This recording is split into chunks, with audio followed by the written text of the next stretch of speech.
congrats, you've hired an amazing salesperson to help you drive revenue with your business. Awesome. You almost feel like it's a bit of a cheat code. You've hired a seasoned sales professional. This person should come in, hit the ground running. Oh, great, everyone's a winner. Wrong.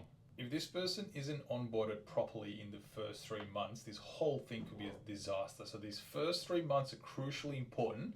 Then we onboard the experienced sales professional as best as possible. So here's some tips on how to best go about it.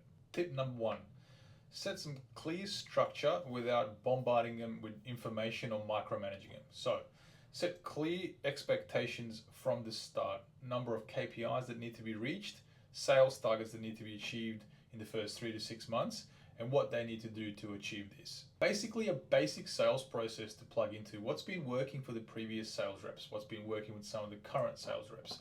What hasn't? Just be clear on what needs to be done. They'll go out and achieve that. Set a clear communication framework. So how often are you going to be catching up with this person and when? The other thing is allow them to feel comfortable from day one to have uncomfortable conversations. Sales is a tough gig. So is running a business. So is being a sales manager. It's important that you guys are able to have uncomfortable conversations early on. So set the tone for this as early as possible. One of the best ways to do that if you feel awkward is to criticize yourself first. Oh man, I should have done this, I didn't do this, X, Y, Z. I promised myself and the team that I was going to do it. I apologize, I didn't do it, I'll be better. It's almost like you're letting your guard down and you're being comfortable with being vulnerable. You need to allow that person to be vulnerable with you. So however you do it, make uncomfortable conversations an easy thing to have, a must thing to have as early as possible. Let's just quickly touch on the CRM thing. In my experiences, most salespeople are going to be average at CRM usage. So with your CRM, don't bombard them with having to write down every single piece of information needed into the CRM. What 20% of information or activities generates 80% into your CRM, or it generates 80% of the results. So what 20% of those activities are going to bring in 80% of the results from your CRM. So just allow them or make them do the 20% things. It's important to still provide information into your CRM, but just as little as possible for maximum results. You don't want to bog down your salesperson with admin work. That's going to be a disaster. Who is our target market? Who is our ideal client? That's the person that particular salesperson needs to go after. So make that clear as early as possible. Your ideal customer profile, go after that person. Cool, agree on that. Speed to first win matters. Early momentum creates confidence. Early momentum spurs more momentum, which will create more confidence. When the salesperson is confident, they tend to perform better. So low-hanging fruit clients, help them go after it. Maybe a warm lead that's come in, hand it off to them. A proposal sent, amazing. Anything, help them get to that early win as soon as possible. Could be the smallest little thing. Could even be just dealing with a rejection. That person's dealt with a particular rejection. Amazing, great way to deal with that rejection. Or it's responding to a proposal and a proposal's been sent out. Amazing. Early wins spur momentum. Momentum creates confidence. Confidence creates performance. Your job is to get them that early win as soon as possible. Then slowly just let them go. Let them fly. Let them do their own thing, and they'll be able to drive your business forward. Avoid the founder KPI trap.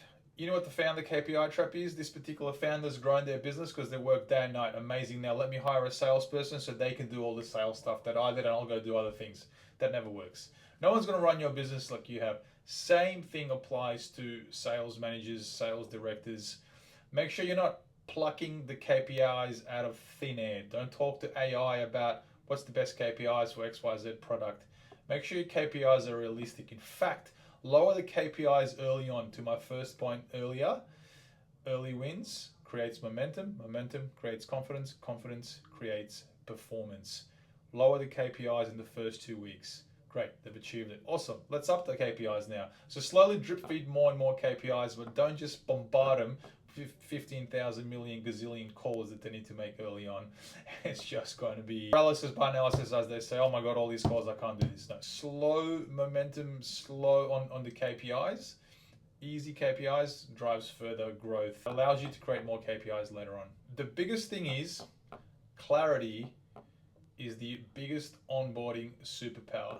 Be clear on expectations, be clear on what needs to be achieved, be clear on how this particular salesperson can make money. So one of the key things to keep in mind is be clear on what the commission structure is. Do not overcomplicate the commission structure. If the salesperson knows exactly how they make money in this business, they'll go after it. If it's clear, they'll go after it and they'll make money for themselves and your business as well. So be clear on what your ideal customer profile is, how to go after it. Be clear on what the sales processes so far that have worked, and then allow them to plug in their own seasoned sales professional sales process.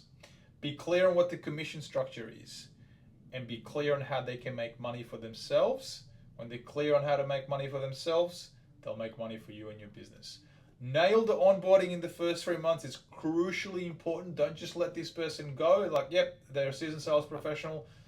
They hit the ground running. They make money for me. Stay close to them early on. Make them part of the team. Make them part of their culture. Make them feel like they're part of the culture. Allow them to meet other people in the team as well early on. Sit down for 60 minutes with a finance professional. Sit down for 60 minutes with a marketing team. Spread them across the team. Make them feel like they're part of a team. Do not, by any means whatsoever, allow this person just to figure it out on their own. The first 3 months are crucial. There's a lot of input from you, togetherness. Then the next 3 months, 6 months, 12 months, and so on, they'll be able to pretty much run their own business within their business, and you run their own business within your business, and they'll generate more and more revenue for you. Hope this helps. If I can help in any way with onboarding your sales professional, please reach out to me, alex@athletetobusiness.com.au.